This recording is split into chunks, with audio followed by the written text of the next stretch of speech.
This episode of the 10-Minute Drill podcast is brought to you by Thrifted and Gifted. Look good, feel good, do good. Check them out on Instagram at Thrifted and Gifted, THRFTED and GFTED, Thrifted and Gifted.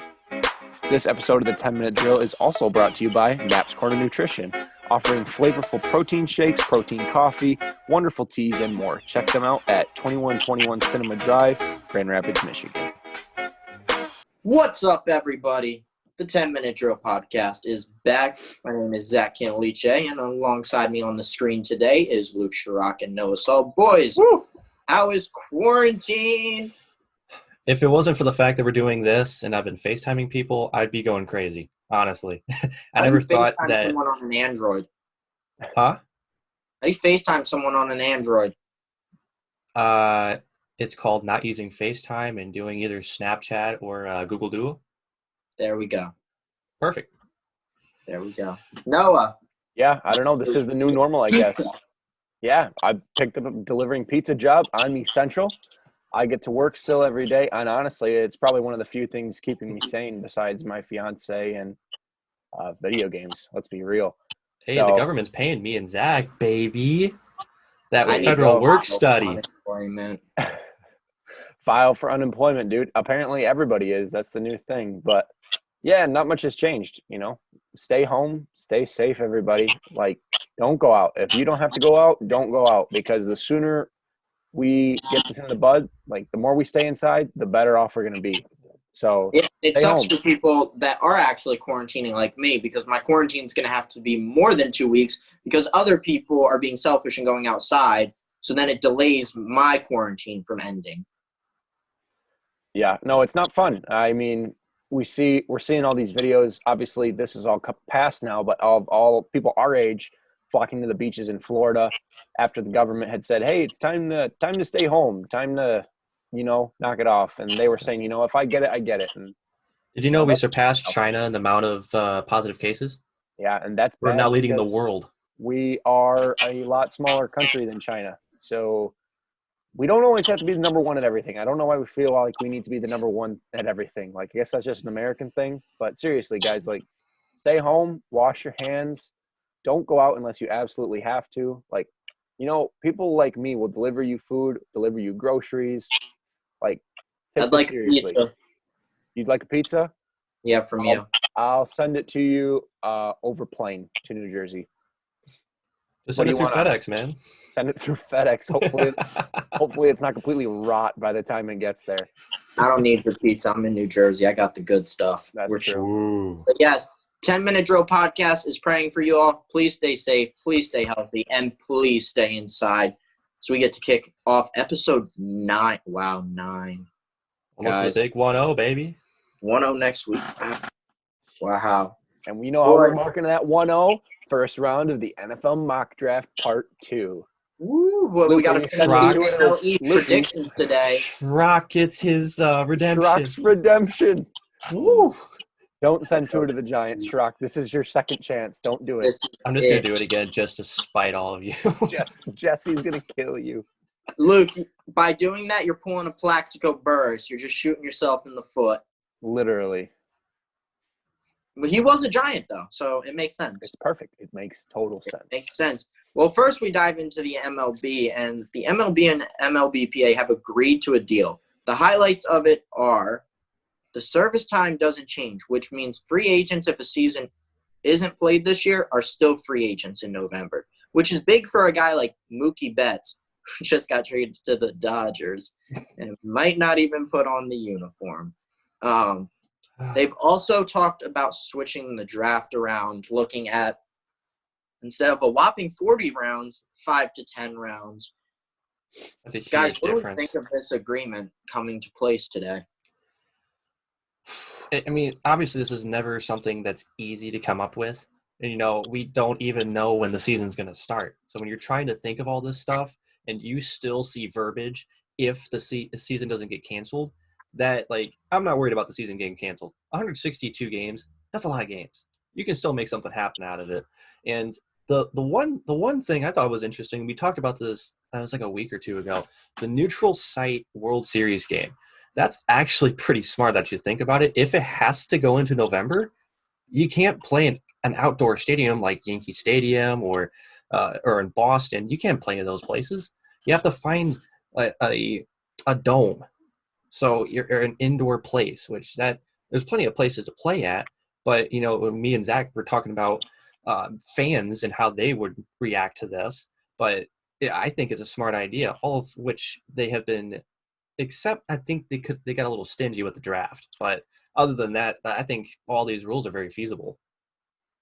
Yeah, I noticed the 170 million that each team is going to be paying out to players on a sliding scale, obviously based on their service time. But I think that that's really great that they're looking out for the players.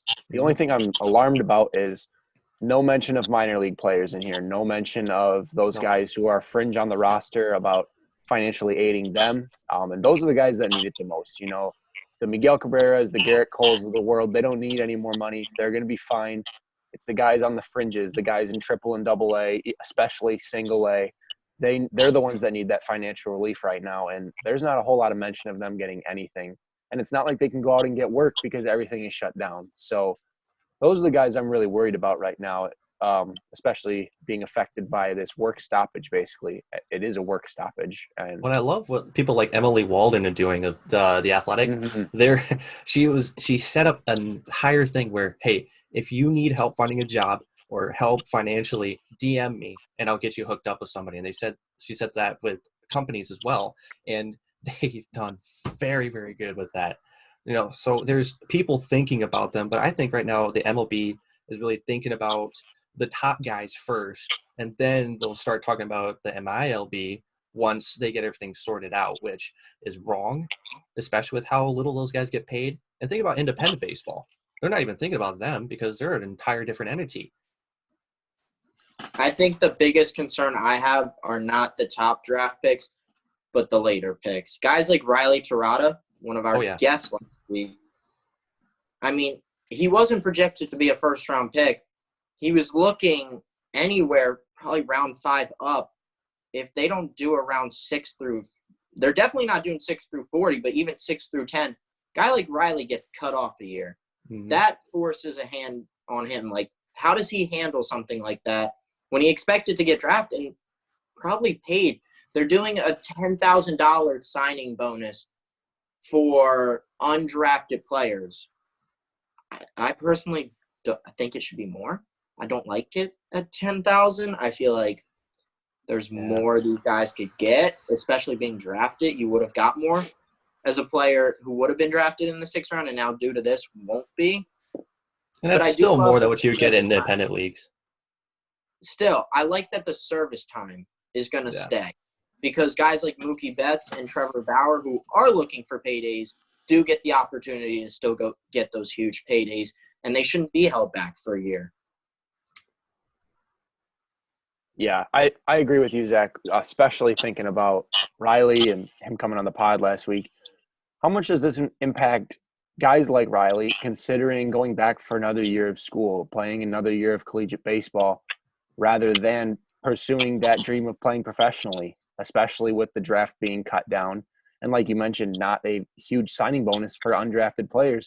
If that were to happen to Riley, I mean, I hope that this can all be sorted out, and I hope that his decision is one that he spends a lot of time thinking about. I'm sure he is already.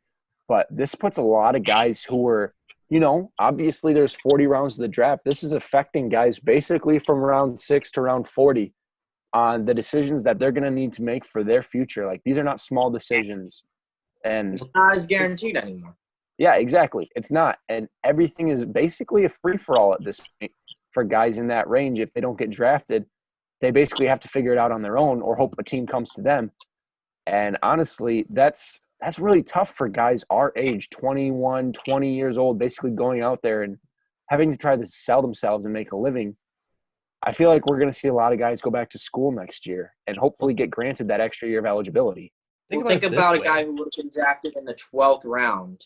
Like, you were almost guaranteed, even if you slipped from the 12th to the 30th round, like, you're still getting drafted.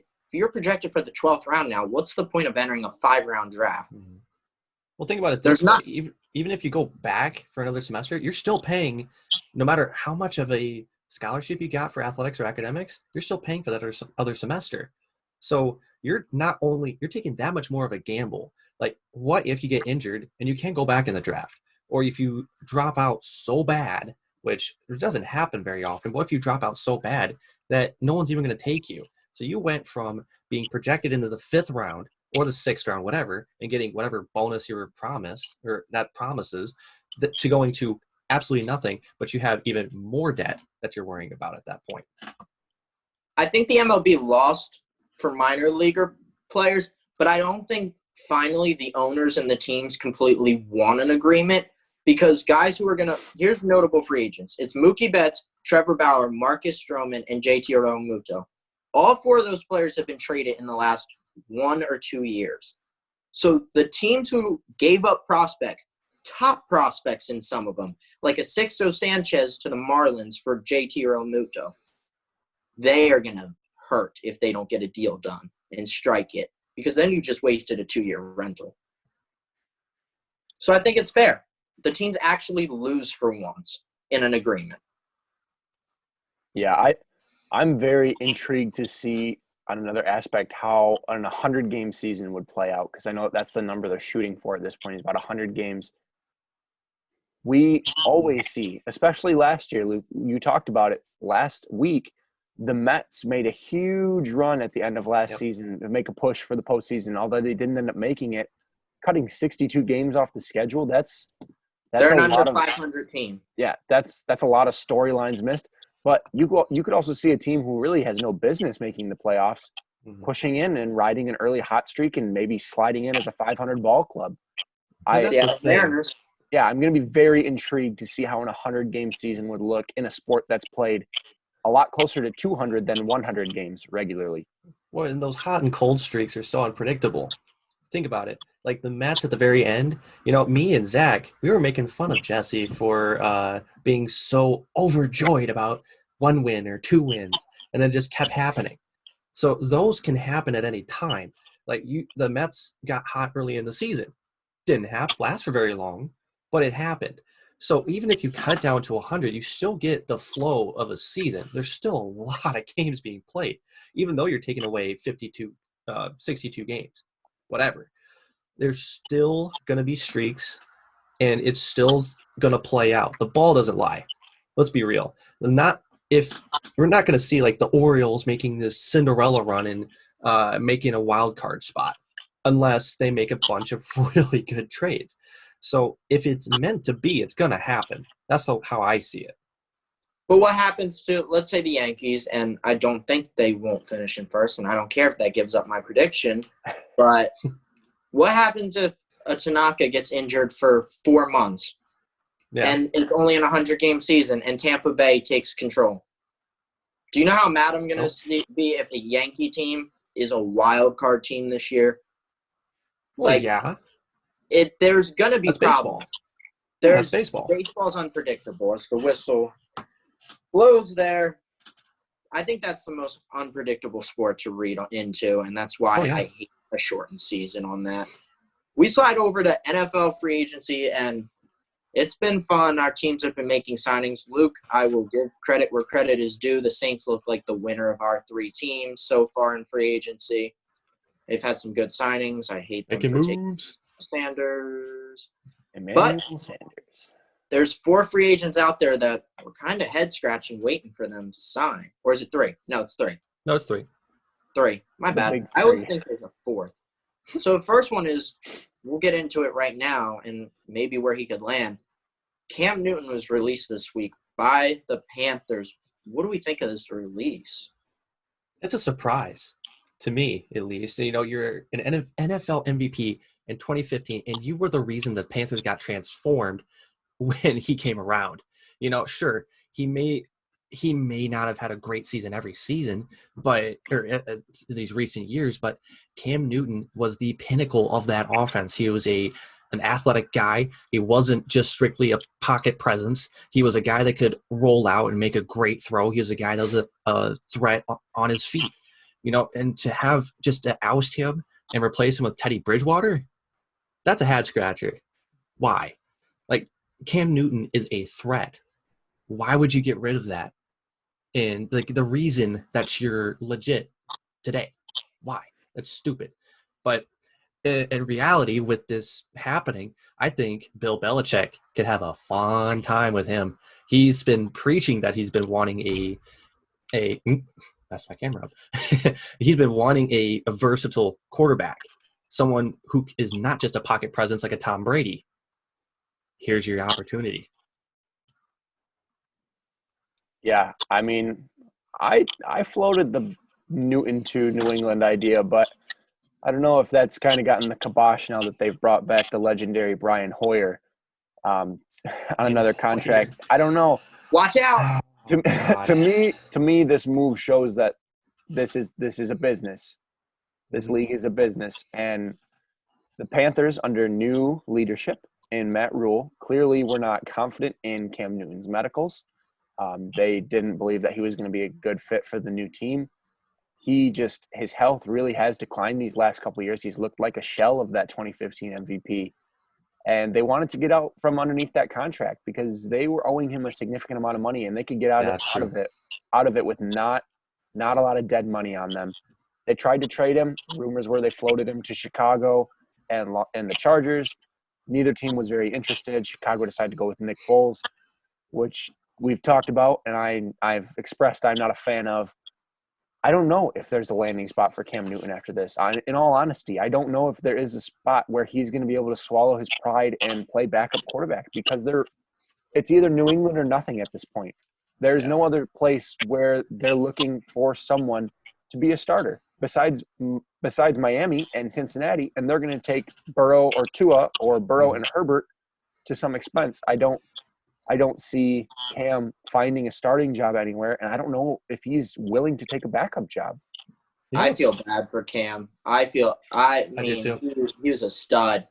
I think I'd love to see the medical tape. It looks like he's healthy from his workout videos on Instagram, but there's got to be something there. And his accuracy every year has just gone down more and more. And the Panthers always start hot. They look elite, and then they just burn out like a candle.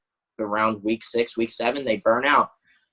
Cam's landing spot is it's a weird NFL year for quarterbacks, especially free agents. I personally love Teddy Bridgewater to the Panthers. I think him and Matt Rule are going to make some good friends. They're going to be a good team. I like it a lot. He has a lot to prove to me still. My favorite is Miami. Miami? I don't see Miami moving to sign him. We've heard all of the tank for Tuas and everything like that. I just don't see them bringing in a guy like Cam Newton. In all honesty, in seriousness, the best place for Cam Newton right now, if I'm Vince McMahon, I'm calling Cam Newton's agent and seeing what temperature he's feeling about playing for the XFL, being the face of the XFL, and being basically the entire league. No, he's not going to get that money. But he's going to get the chance to be the starter, prove he's the guy, play against less than optimal competition, and carve guys up. We saw what happened with P.J. Walker in the Houston Roughnecks. He comes in, plays well for the Roughnecks at quarterback, beats out Connor Cook for the job, and who did he sign with? The Carolina Panthers, which is why they were able to let go of Cam Newton and trade Kyle Allen. Clearly, the XFL does have some value. You hit it earlier, though. Can Cam Newton's pride take that? And that's where I struggle. No, I don't think it can. But I feel like at this point that's the best option for him because he's not willing to sit back up. And if you want to get tape out there and prove you can still play football, there's nowhere else for you to be a starter than in the XFL. If you're insinuating that Brian Hoyer, the former Brown that couldn't do jack crap in Cleveland, would beat out Cam Newton for a starting job, they're going to that's start like saying Jared Stidham, really? The hype around Come on. Stidham's real all of a sudden. Quite frankly, I don't think Bill Belichick's interested in bringing in a guy like Cam Newton. He's outspoken, which doesn't fit the Patriot culture. He's willing to go against the grain, doesn't fit the Patriot culture. And Brian Hoyer's familiar with their system, familiar with their playbook. He's run that offense before. He knows what's going on at this point. I feel like Hoyer is a guy that fits, and he's just a stopgap. And you know what? If the Patriots absolutely suck this year, You know who'll be waiting for them at the number 1 pick next year? Oh, please. Who? Do you know Don't. who? Trevor Say it. Lawrence. I really Tom hope Brady, number 2. Lock him up. They've got their next quarterback for the next 30 years. Bill Belichick just encases himself in carbon and lives forever and remains as the greatest coach of all time. What about the Chargers? I How don't. would I he not think be the a good fit in the Chargers- Chargers? I think the Chargers, they've already expressed that they're comfortable with Tyrod Taylor. They don't want to pursue a veteran quarterback. Tyrod Comfortable because Taylor? they're going to go draft Herbert. They're going to go draft Justin Herbert or Tua Tagovailoa at this point. Tyrod Taylor is going to be a stopgap, just like he was in Cleveland with Baker Mayfield. The Chargers have come out and said they are not interested in bringing in a veteran quarterback. And Carolina already tried to trade them Cam Newton, and they didn't want him. They didn't want to give up a 7th-round pick for him. They weren't. So speaking of veteran quarterbacks, how about the other vet on the market in Mr. 30 for 30, Jameis Winston? Like, if there's someone that should go to the XFL, it should be Jameis Winston. Prove that you can keep the interception total under 30. That's ridiculous. Your interception to touchdown ratio should not be 50%. No, it shouldn't be 50-50 ever. Like, that's just a test to poor decision making. I don't know. I feel like Jameis, as a little bit of a younger guy, he's still got a future in the league. I think he could swallow his pride and be a backup. And, you know, the perfect situation, in my opinion, would be to go sit behind the mountain man, Ben Roethlisberger, in Pittsburgh and be the backup. Because we saw what happened when they had to roll with backup quarterbacks last year. Mason Rudolph, booty. Devlin Hodges, can't throw. Ben Roethlisberger's years in the NFL are numbered. We saw that video of him telling everyone to stay inside. His beard is massive. He's getting old. He is. And if there's anyone to learn under, Roethlisberger is a good quarterback to learn under. I think Jameis should find a situation where he can be a backup, learn, and potentially push for a starting job in the near future. He's got a future in this league. He's only 26. He got LASIK eye surgery, for crying out loud. He can see. He can see. And to be honest, some of those 30 interceptions was the product of the Bruce Arians offense, which just wants you to chuck the football around a ton. I think that he would really benefit from a coach allowing him to sit and watch someone else. Jameis has always been the starter. He needs a chance to be a backup. He needs a chance to see someone else play and learn from them rather than just learning from himself. I see more realistically Jameis Winston to New England than Cam Newton. Yeah. Just because of too. the younger age. And I feel like, you know what? Because it's a double-edged sword in the 30 for 30. He threw 30 touchdowns, but he threw 30 picks. And I trust Belichick, of all coaches, to figure out how to make him not throw 30 picks. Mm-hmm. So I could see even like a spot like Miami. Like, I know they're going to draft one, but as a placeholder for a year, maybe try to prove something. I see that more realistic than Cam Newton. I feel like we're going to see Winston sign before Newton. Well, and I also like the with New that. England thing as well because, you know, let's face it, I don't think Winston's pride could handle that, in my opinion, backup or a placeholder, because especially a placeholder. Because think about it, these guys are elite football players that are paid millions of dollars. Why in the world would you ever go to Miami to be a placeholder? Like, I get Same the reason theory. the Cardinals drafted Josh Rosen and the next year drafted Kyler Murray. It's a business, and you got to do what you got to do.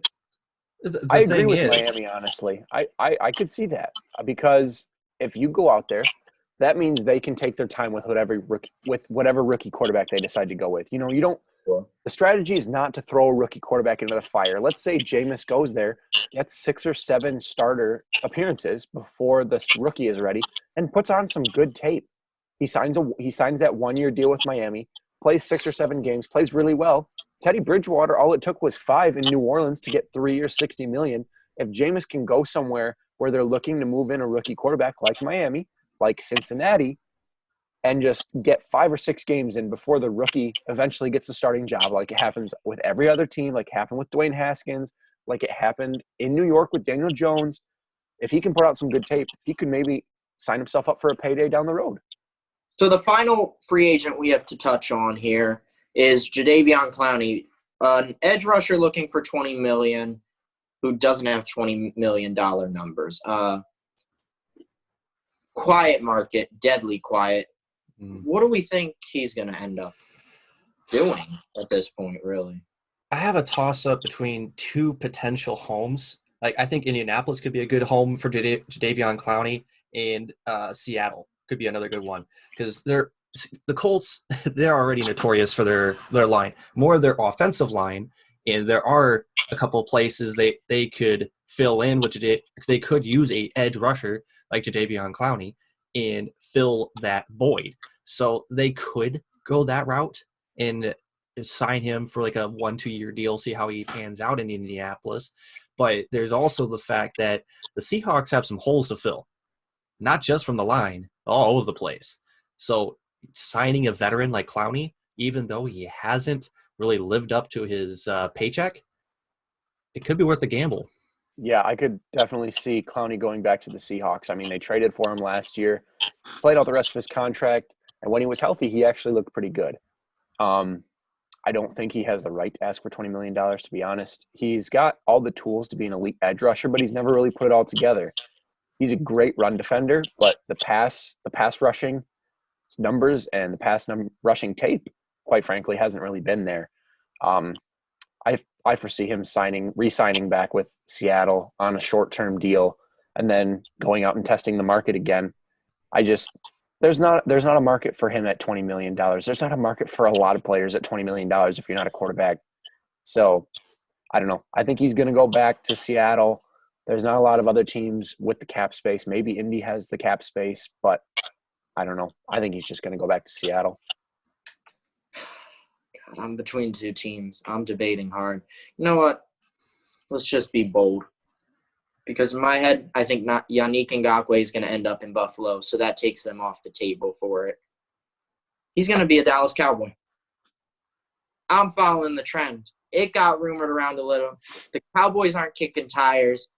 But if the asking price were to come down, I think he's a Cowboy at some point. They need the edge rusher. So as we start topic 3 here on the 10-minute drill, we're choking up on my words, joined by a special guest, our good and dear friend Nate Wangler. Nate, how is this pandemic going for you? You want the short answer or the long answer? Short. Whatever you want, buddy. The I'll take medium the answer? short. Okay.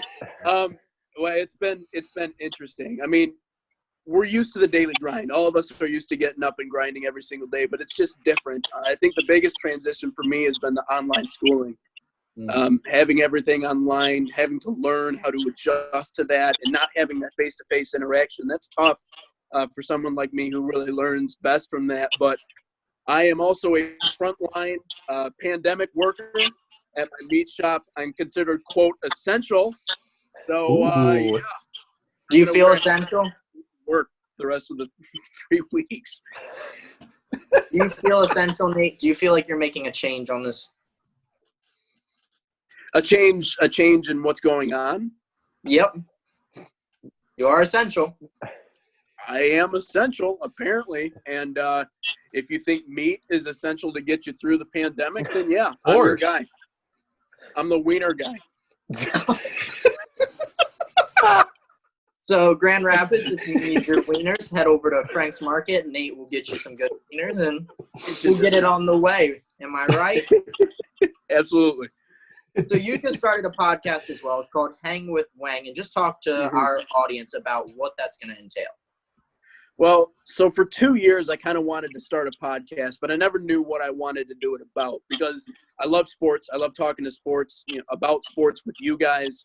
I like politics. I like news. I like film. I like everything. And it's tough for me to kind of nail everything down to just a niche podcast. So what I wanted to do was just basically create a platform where I can invite people on and just have conversation. It's just hanging with Wang. That's basically all it is. And it's all about the guest, too. Whatever they want to talk about, whatever direction they want to bring it in. Because I think the guest is important. I think the guest makes or breaks any podcast that you watch or listen to. So that's kind of the center focus. If you want to talk about this or that, we'll talk about this or that. But, just got off the phone not too long ago with Ian Kaufman. who's the guest on episode 2 that's coming up next Tuesday. And we got an opportunity to talk about a lot of things, update on what he's doing during this whole pandemic. Will the NBA have the playoffs coming up, or will they follow suit with the NHL who canceled their playoffs? We also talked a little Michigan State basketball, Xavier Tillman, Cassius Winston. Where will those two guys end up come the NBA draft coming up in not too long? So we had a good conversation. And again, he wanted to talk about sports. He wanted to get away from the whole COVID thing. So I said, that's fine. So we just had an hour-long conversation, and I want to make sure that we have, a lot of guests, but also people contributing to the podcast, because, it's a podcast about everything, and it's a podcast about the fans, most, specifically. Humble brag, but I was the first guest on that podcast. Yeah, So Strock was the first guest. Luke, just toot your own horn while you're at it. Why don't you? Yeah, bro. Oh, I was Great intending on job doing patting that. yourself on the You have back there, to. champ. like, there's So, nothing Nate, else to do you at this you have a point. daily post schedule yet? Is there a certain day you'll always be dropping new episodes? Tuesday. I'm going to aim around noon, but it all depends. Hopefully in the morning I'll get it up. The last episode, I got it up a couple days early because I had to get, it has to get approved by Spotify before it gets posted. But yeah, every Tuesday is when I'm aiming to do it, unless there's an emergency or something that I need to talk about in the moment. Then I'll let people know. But follow my Instagram page at Hangin with Wang to see basically either highlights or previews for the episodes that are coming up, because I'll be posting those almost every single day, if not every other day. Do you aspire to make that Instagram page like what Bob Menery does and make it more of like that comedic style? It's a mix. I don't even know what my style is. I don't know what my style is, to be completely honest. I'm just me. That is what it is. I'm weird. That I'm is goofy. your style. But yeah, it's unique. So I'm still trying to find my style. I haven't completely found it yet, but I think when I find it, I'll hit my stride and we'll all be good to go. But So what's yeah, a your little vision bit of like? comedy, but a little bit of everything. Okay. So what's your vision for like the future of the podcast? Are you just like letting the steps just come as they go? Take it slow. Take it slow is my motto. Start off with a lot of you guys who I know have good ideas, and a lot of the people that I know in life, friends and family. My hope is that I get to interview some, pretty notable names in the Grand Rapids area. I was thinking of bringing Dan Hasty on, Mike Coleman, the two broadcasters for the Whitecaps that I worked with this past summer. Maybe possibly bring on some prospects from the Whitecaps. Bring on some other names that I know around Grand Rapids, doctors, politicians that might have some other insights on things. So my vision is to start slow, build my basis, get the fan base going, and then eventually build up to interviewing some pretty notable names if I can get to that point. You mentioned we can find you on Spotify. Where else can we find you at? Only Spotify right now. I'm working on getting the podcast up on different platforms. I'll keep people up to date on that as we go, but we're kind of starting off raw. This whole switching to online thing has really preoccupied me, so I've been balancing podcasts and that. But we'll get it up on Spotify next Tuesday, and then I'll let everyone know if there's any changes to that. Good stuff. Sweet. Always. Nate, when do I get to come on? Because I was supposed to come on, and that literally he scheduled me for 3 straight days, and 3 nights in a row he didn't call me. I was playing Call of Duty waiting for the phone call. Wow. I know. He stood me up. Yeah. No, I'll get you on for episode 3. We'll bank on that, and Noah, you can come on too if you want. We can do a couple of different segments with you boys, but I made sure to slip in a little 10-minute drill reference at the end of episode 1. So Beautiful. y'all boys are welcome. Beautiful. We appreciate it. We appreciate absolutely. it. So look, you're sticking around with us for segment 4, and that is the most important position in football outside of quarterback. Boys, who wants to kick this one off? I know 2 of us are on a team here, so Noah cleared his throat. Go ahead, Noah. The floor is yours. Go ahead, Noah. Get it. Yeah, so basically, Yeah, Noah. there's only one right answer here, and I know somebody else agrees with me, and it's offensive tackle, for the simple reason that I don't see any movies dedicated to edge rushers, but there's The Blind Side, and I'm pretty sure that's related to an offensive tackle. One movie. But Come on, one also, movie. hey, that's one more movie than an edge rusher. If we Well, go through the last 5 years Super Bowl champion rosters and we look at the best positions on the team, offensive tackle almost immediately jumps out on every single roster. So the Kansas City Chiefs won it last year, obviously. And their starting tackles were Eric Fisher, who was the number 1 overall pick in 2013 from Central Michigan, Fire Up Chips. Anthony Bennett was a first overall pick in the NBA at some point. Okay, bro. Eric Fisher is a solid tackle. But on the other side, you have a real quality tackle in Mitchell Schwartz, who was essentially – I don't think he gave up a pressure the entire 2019 season. Keeping a quarterback upright is so important. Obviously, I know, Nate, you mentioned Joe Theismann. You're right. Yeah. Yeah, that was an issue. But go with it. I know you're on my team, so run with it. Right. Okay, so we admitted quarterback is the most important position on the field, right? Everybody shake their head yes. All right. Who protects the most important position on the field from getting their head taken off or their leg chopped into? The offensive line. You need an elite, athletic offensive tackle who can contain guys like Chase Young and make sure that your quarterback is healthy to play every single Sunday or every single Saturday. That's exactly why I think that's the most important position outside of quarterback. Now, there's obviously a good argument for defensive end, though. Obviously, you have to put pressure on the quarterback, but I think if you don't have an athletic offensive tackle, your quarterback is buttered toast, is what he is. But think about it this way. At this point, you have to have somebody who can actually produce the points. That's what wins you ball games, am I right? Obviously, there's a defensive side to it, but think about it this way. The wide receiver that we already established, quarterback's the most important position. Right. We all agreed on that. The quarterback, unless you are Patrick Mahomes or Lamar Jackson, you got to have somebody to actually score the points. So you have to have somebody to catch the ball and establish and if your rushing game gets shut down, you have to have the next best thing, your wide receiving core. Really? Who's Tom Brady thrown the football to for the last couple of years? Could you name any of those receivers? A lacrosse player from Ohio. And you know who had the biggest game in the Super Bowl when Seattle won? A guy they sent from Foot Locker named Paul Richardson Jr. Yeah. Hey, they're already in. You have to find them somewhere. Well, let's play a fun game. Let's play a really fun game. All right. I haven't even gotten my position in yet. 2015, the Carolina Panthers went 15-1 and went to the Super Bowl. Do you know who they had at wide receiver, Luke? Who? Corey Brown. Okay. And Ted Ginn were their starting wide receivers. Corey Brown and Ted Ginn, they won 15 games during the regular season and went to the Super Bowl. Their most notable receiver was rookie Devin Funchess. Yeah. Go Blue. Go Blue, baby. Except he's a Packer. I can't root for him. He's a Packer. You guys are all wrong. Right. At Nate's point, you need someone to guard the quarterback, but I think you need someone to kill the quarterback even more. And that's why I don't go with defensive end because 3-4s have outside linebackers who rush. So I'm going with edge rusher as the term, as in a 3-4 outside linebacker to a 4-3 DN. They rush the passer off the edge. Is that a fine definition, Noah? Are you okay with my definition? That is an okay definition, but it's still wrong because look at every year the Patriots win the Super Bowl. Do they have a dominant rusher? Trey Flowers. As a Lions fan, Trey Flowers is not a dominant game-breaking defensive end. Well, yeah, because he's in Patricia's system, not Belichick's. Who was the defensive coordinator in New England?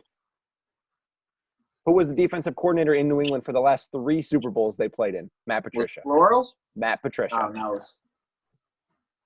Yeah, now he sucks. That's a topic for a different time that we will address, and I have a lot to say on. And I can talk about that on the Hangin with Wang podcast. Bingo. Yeah. No. Bingo. Let's look at the Denver Broncos who beat that 15-1 Carolina team. What happened in that game? Von Miller, Elvis Doomerville. Who remembers that guy getting to him? You know what's tough about this talk? We're talking about 2 completely different sides of the ball. Oh, yeah. And I understand. We have to understand that aspect of it because if we're talking about defense, I'd argue 100%. The defensive end is bar none the most important position on the field because if that guy can get you productive rushes every single time, you don't even have to send the blitz. So defensive end is extremely important on the defensive side of the ball, but these are 2 completely different sides of the ball. but I think those two positions, I think it's more 2 and 2A than it is 1, 2, or 3. I They're could agree both with that. second best in their impact on the entire football game. Agreed, You know, I 100%. just thought about this. Noah, you talk about New England and how they had no edge rusher. How did New England lose the Super Bowl to Philly? The Philly What special. happened? The Philly No, special. Nick Foles. no. Tom Brady had the ball with under 2 minutes left, and Brandon Graham, the rushing edge, came around the corner and stripped the ball. Where was the offensive tackle for that? He didn't win that game. Okay. I mean, who won we can play Right, nitpicky. and it was critical. single- It was a critical play that he missed. That's why he's important, because if he was there, it wouldn't have happened. Exactly. All right, we see, can that's play a double-edged sword nitpicky because I can singular say arguments. because the edge rusher was there, the game was won by Philly. I'm on the 2A, same man. page as 2 Nate. and I 2A. mean, we can't – they're two totally opposite sides of the ball. And we talked about before going live, I said that it was either edge rusher or offensive tackle, and there was no other alternative. Like Nate said, it's 2 and 2A. So That's wait, why do all three of us agree that wide receiver does not win the debate? I swear, if I was actually next to you, I would smack agree. the crap out of you. this is a yay. This is a yay vote. Yeah. I want to give a different kind of vote, but we're not able to do that on this podcast. Luke, Is this wide the kind of receiver. vote that has What does that Tua even going to mean? the Giants at 4? It means I want to make a gesture, but I can't do it. Luke, right the now. wide receiver is so important they threw a touchdown for the Philly special. It wasn't. It was a tight end who threw it. It was Trey Hey, Burton. Oh my God, it was Hey. Trey Burton. It Hey. wasn't even a wide receiver. You still gotta have someone catch the ball. You have to get the ball in the end So zone. why can't you Someone throw has to to your catch tight the end? thing. Why Huh? can't you throw Don't to your pay tight running end? back. Can you run it? Did we forget you can run the football into the end zone? Yeah, what if the rushing game is shut down? Where do you go then? Ooh. Huh? Oh, okay. Yo. Ooh. Bill You got Belichick you had guys. this thing called a double tight end set that Rob Gronkowski and Aaron Hernandez looked pretty nice in. That just sounds like a receiving touchdown with extra steps. Just give it to the wide receiver. How The wide how's receiver's going to get receiver open because we can't name them. Shut They're up. nobodies. I don't want to hear it, Zach. I don't want to hear it. It's an important position. It's like saying kicker doesn't matter. Kicker lives matter. That's a Where are we different. going with this? Yo, where are we going with this? That's a I don't know. different debate going down. Yeah, I love how edge everyone rusher just is went the most silent. important. I love how everyone just went Offensive silent when I said Offensive that. tackle. It's edge rusher. Just look at this year's draft class. What is everybody talking about? What's Yeah, going number everybody- 2? Yeah, everybody knows Chase Young is going number 2, but who's going after him? Mekhi Becton, Tristan Wirfs, Andrew Thomas, That's Isaiah not my Wilson. fault. All Next offensive can get tackles. around a cone. Dude, Hey, all hey. offensive tackles. Shout out Jalen Mayfield, Grand Rapids native. I can totally see him going to the NFL after next year if he remains healthy. Absolutely. He would be a game changer. But that's just a side note. But Chase Young, 100%. Thought I'd throw that out And there. he dominated me in basketball. Dude, who have you not played in basketball? Dude, I've played seriously. Jalen Mayfield. I've played Xavier Tillman. I blocked Dwayne Washington in high school. I played Oh, against God. James Beck. I've played against some pretty – Grand Rapids has some good players, and we lost Oh, they got- all of them. Yeah, they got a talent pool, and it's only growing. Mm-hmm. Hoosier Nation, baby. Wow. Rock, get Well, out of here with that. Indiana get out. basketball. sideways. But Zach's hey, not going to say anything because he's got Rutgers. Yeah, there you go. Scarlet Knights, baby. Hey, in Rutgers basketball, was better than Okay, yeah, Indiana basketball this they're year. legit. Football. Ooh. I still won't say I'm a Rutgers fan. I don't new care. start. Yeah, Greg Schiano's back, baby. The Rutgers is headed to the promised land. There you go, man. That's what I'm saying. I want to see a competitive Rutgers. It sucks to see them not just do anything. You're almost like, well, why are they here? In You know, any they're like sport. the person in any that, sport. right? They're That's like the why person none that of us came to pay the party that attention. you're like, who invited them? You They know, are oh. You know a surprising whipping boy. comparison? They're the Kansas of the Big Ten. Have you ever In thought terms about of that? football? In Well, terms just of in football? terms of sports I in hope you're general. not talking Dude, basketball. their Like the basketball, Rochester their basketball of the team. conference. No, what I'm saying ridiculous. is like Kansas is only known for like basketball. Football they suck. Baseball they're eh. Rutgers is only known for basketball for this year only. Rutgers They is were known for nothing non-existent but before this partying. year. But still, you see where my comparison is. I can't see it. Yes, Nope, not. I seeing can it. only see it because for the 1 year. Nate, I'm gonna After, shove that if we beard talk off your face. 2018 and beyond, no, I can't see it. Rutgers is known for parties, and that's it. Yeah. Fair enough. There's And a the reason dirty they drink on Sanchez? Saturday because And they the got to dirty watch Sanchez. Ohio State beat them. Rutgers should be in the MAC. They wouldn't even be the best team in the MAC. Sports. That's the best part. They would lose to like Toledo and Western every single year. Yeah, I think Central would have beat them this year. All right. Well, that's the whistle right there. Nate, thank you for joining us. We got sidetracked, but hey, it was a good time talking to you. Absolutely, boys. Thanks for bringing me on. Everyone, Make sure you check out the Hang with Wang pod. Hanging There with you Wang. go. Yeah, yep. And hit me up on Instagram at Hangin with Wang, and new episode coming out every Tuesday. All There we right. go. We appreciate you, brother. We'll talk to you soon. Alrighty, boys. Catch you later. See you, bud. See ya. We thank our guest, Nate Wangler, once again, and check him out with the Hang with Wang podcast. Great talk with Nate, even though he was wrong on the offensive tackle. He's 100% right. Yeah. All right. Even though I Shut disagreed. up, Luke. You said wide receiver. Shut up. Oh, here. Yeah. I'm just going against you, man. You Whatever. fried me in that segment, man. Come on now. Dak against the world. I'm down with it. We move No, on. to Schrock our against the final- world is what it is. Well, it's going to be when you say wide receiver. And Tua to the Giants. You deserve it. All right, we don't bring that up again. Well, boys, our 6-week adventure has come to a close after this one. The AL East is our final division prediction. Do we just want to skip 5th place and just real make it quick? I think we all have the same team. Oh, I guarantee it. Baltimore? New York. Baltimore. Oh, wait. My bad. I'm kidding. Baltimore. Yeah, Baltimore's just not ready to win. They need some young guys to come up. Austin Hayes could have a good year, and, the real question is the development of Adley Rutchinson. That's all it is. Well, they're in a pure rebuild right now. You're looking at they're just looking for trade assets. They're hoping for Alex Cobb and Michael Givens to have a bounce back year, just so they can trade them away. When you're at that point, it's not looking good for you. Yeah, I'm a no. big fan of Alex Cobb. Not bad. I don't know. I look at this team. They're definitely nothing special in my book. They're a lot like a team we previewed last week, the Miami Marlins, who are perpetually rebuilding and not successful. No, they're just praying to God that Adley Rushman pans out. Mm-hmm. Oh, he's going to pan out. Don't you worry. So we slide over to the 4th spot. Who wants to kick this one? I can take this one. I have the Toronto Blue Jays, and I like the Blue Jays. Don't get me wrong; they've got a lot of really young cornerstones to build the franchise on. They've got my boy Vladimir Guerrero Jr., who I've got in our dynasty league. Love that guy. Bo Bichette, big fan of him as well.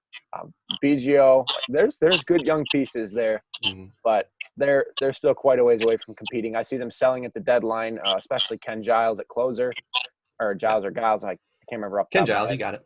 Ken Giles. They're a good closer is not something that you're going to see often on a team that's rebuilding. So they'll be able to ship him out at the deadline most likely for something. I mean, if the season even does end up happening or in whatever abbreviated form it happens.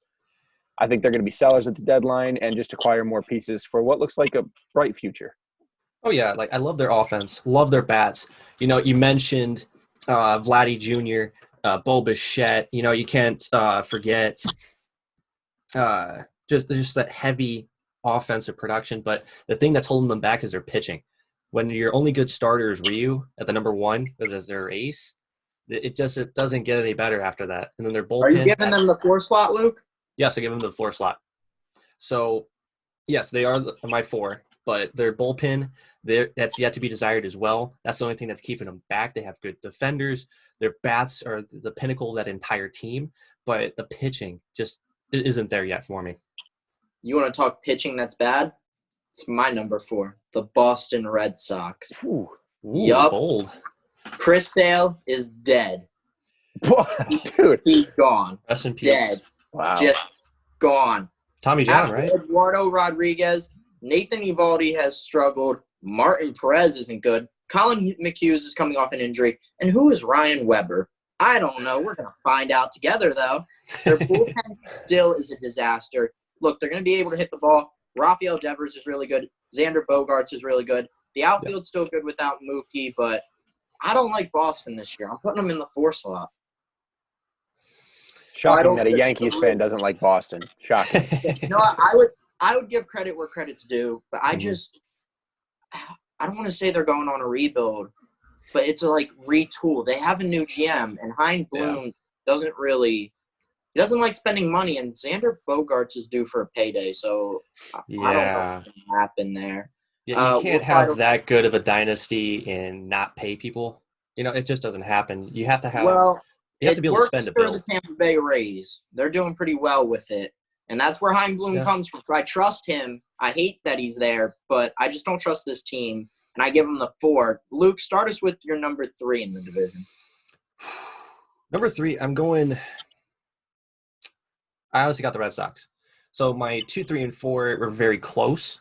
Like the Red Sox, I agree. The pitching really isn't there. You lost Chris Sale to a devastating injury that's going to take him out for at least a year or so, maybe a year and a half. But I getting rid of Mookie Betts, you know my opinion on that. That's a terrible trade.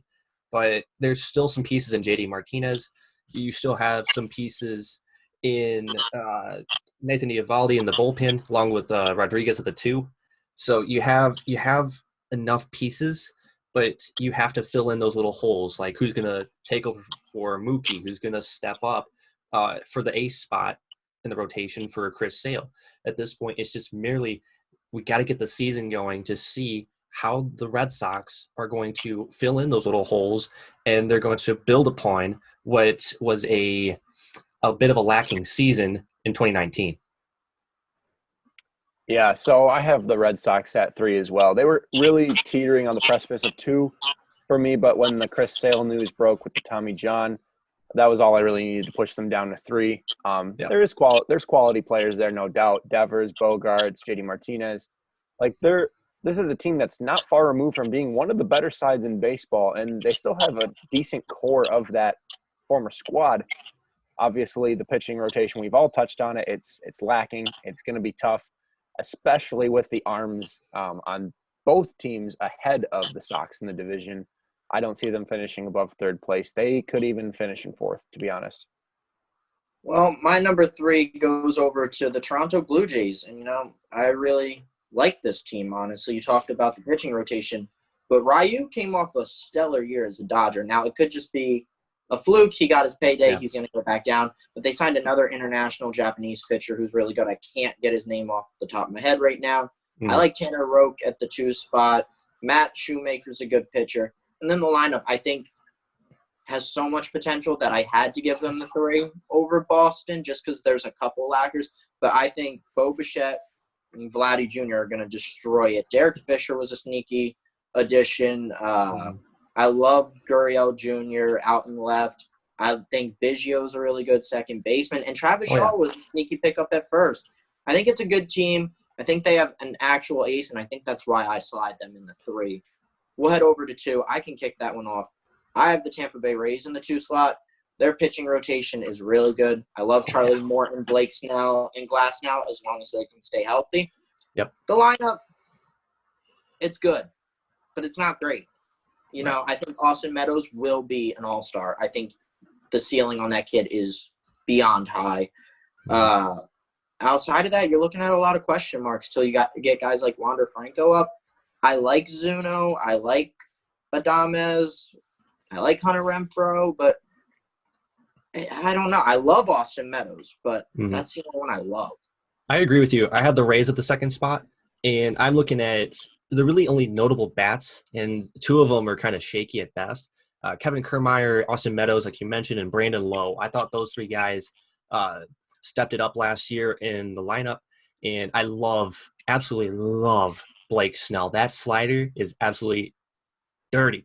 But Snell, Glasnow, and Morton in that starting rotation, solid. Now the 4 and the 5, those are kind of toss-ups. But what 4 and 5 in the rotation with any team is a toss-up.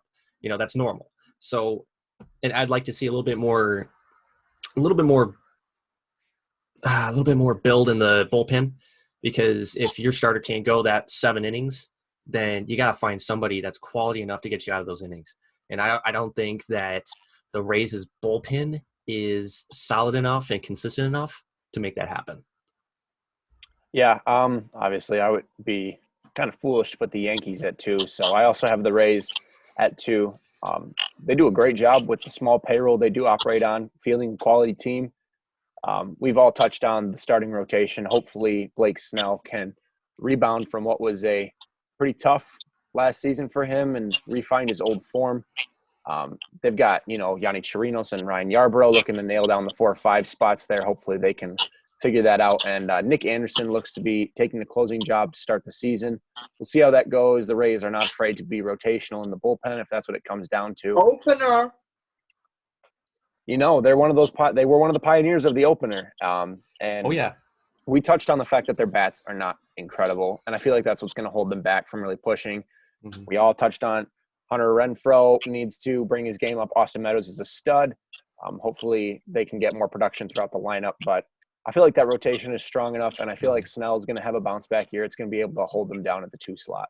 The funny thing is the 2, 3, and 4, they all kind of complement each other. Like if they were one big team, they would be a perfect super team. You know what I'm saying? Because there's the deficits for each team are different for each one, and that's what makes all of those guys so close, but not enough push to get them past the Yankees, who is is incredible. Let's be honest. We'll keep rolling with that, Luke. Your number 1 team.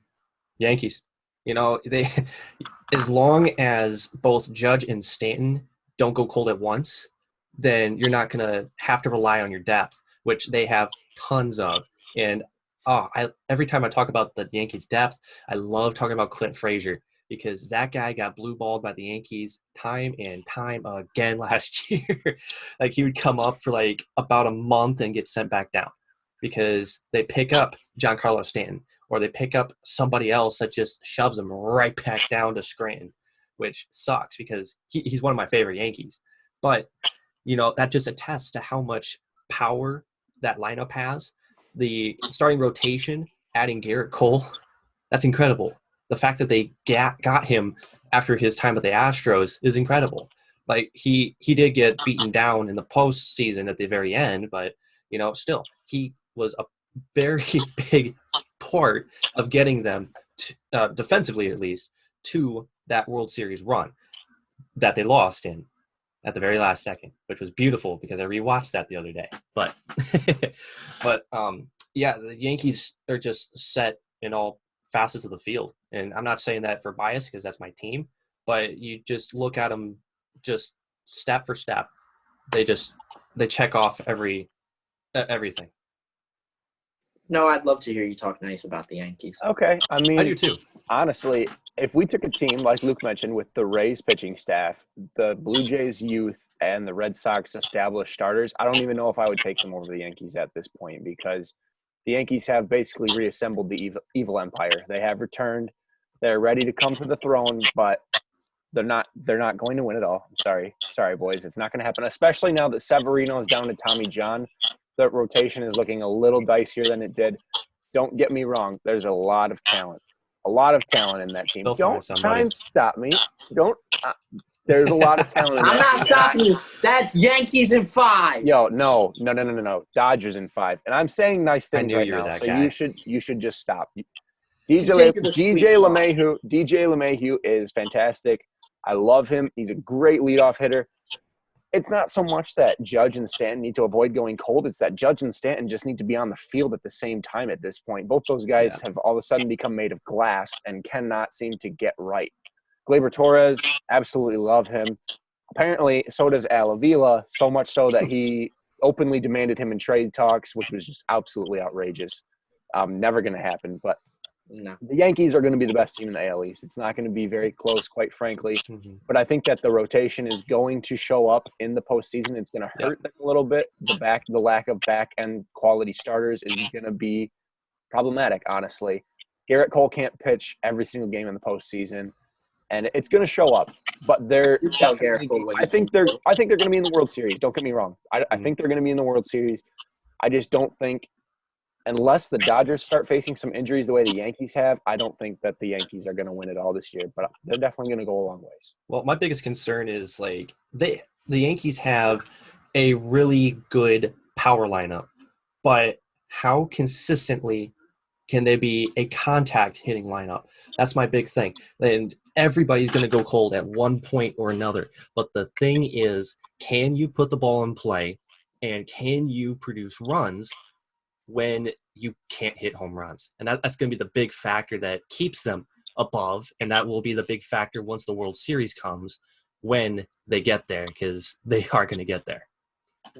Let me take over. We toss the computer side. We don't need the computer. Let me get the Yankee shirt. You see that, Bronx Bomber? The Yankees are winning the AL East in the World Series. I don't care what you say, Noah.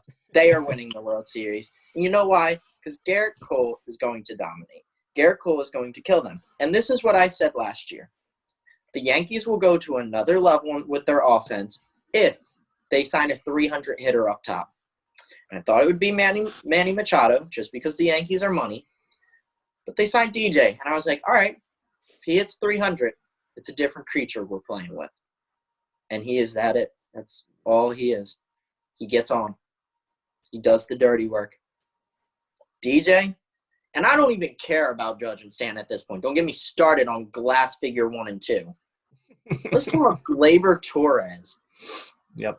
38 home runs and is going to be the starting shortstop of the New York Yankees. I'll peek aside. That's Derek Jeter up there. That's the core 4. We're going back to those days. All right? It's here. The evil empire is back. And Garrett Cole, you know what? The rotation, Cole, Paxton, Tanaka. All 3 showed very beautifully in the playoffs. You run those 3 like workhorses. And you know what? If Jordan Montgomery has to get in on it, Jordan Montgomery gets in on it. People are sleeping on Montgomery. He's going to be a great pitcher. I know the Yankees lost Dellin Betances, but that bullpen is still the best in baseball. And the bats, everyone sleeps on Miguel Andujar. Andujar is back. He's going to have to play left field a little bit and switch around even some first base, maybe some third base, because Gio Urshela, the journeyman, is now the third baseman of the New York Yankees. Who would have thought that a year ago? But Miguel Andujar's bat led rookies in doubles. He lost out to Shohei Ohtani for Rookie of the Year, which snub should have been Andujar. Andujar's back. That's just another bat. He's going to be a 280, 290 hitter. If you put him in the – I don't think this will happen realistically, but the 2 or the 5 or 6. 5 or 6 I see more realistic. He's going to hit people home. This lineup is the most dangerous in baseball. It's second to none. This is a well-oiled machine ready to run. And even with injuries, guys like Clint Frazier will get their shot. Tario Estrada, a young prospect who should not have been in the majors last year, hit 300 in his opportunity. Yeah, roll your eyes, Noah. Look up at the sky because you're looking up at the Yankees. You sound like a Lions fan right now. Like this is your arm. This is the hopium, and you're just injecting it like straight into the vein. Dude, I'm a heroin addict for the hope. Oh, dude. You realize that you said James Paxton is going to carry you through the postseason? James Paxton's not even right now. And who says he's going to get right? He's dealing with shoulder issues. You let him, he'll be back. Don't you worry. Don't worry your little head about him, okay? That injury is not going to take him out for the whole season. Because Dude, he threw can't just deny 7 the strong fact- innings against Houston. You can't just deny the fact that shoulder issues are not worrying for pitchers.